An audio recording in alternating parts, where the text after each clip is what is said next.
వచ్చేసారా? మీ అమ్మని అనాథాశ్రమంలో వదిలేసి వచ్చేసారా? అమ్మయ్య, ఇప్పుడు నేను చాలా సంతోషంగా ఉన్నాను. ఇన్ని రోజులు ఆవిడ చాకరీ చేయలేక చచ్చిపోయాను. చాలా సంతోషంగా ఉండొచ్చు. మీకోసం కాఫీ చేశాను, తీసుకొని వస్తాను, ఉండండి.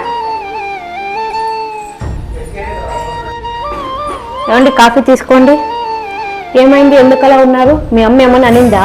మా అమ్మ ఏమనలేదు, కానీ నా వైపు ఒక చూపు చూసింది. ఆ చూపుని నేను తట్టుకోలేకపోయినా. ఏంటి, నీ వైపు చూసిందా? ఎలా చూసింది? చిన్నప్పుడు మా అమ్మ నన్ను స్కూల్లో వదిలేసి వచ్చినప్పుడు మా అమ్మ వైపు నేను చూసిన చూపు, ఇప్పుడు నేను మా అమ్మని అనాథాశ్రమంలో వదిలేసి వచ్చినప్పుడు నా వైపు చూసిన చూపు రెండు ఒకటే. అప్పుడు నా బాధ బడిగంట కొట్టేంత వరకే ఉంటుండే, కానీ ఇప్పుడు మా అమ్మ బాధ గుండె ఆగేంత వరకు ఉంటుంది.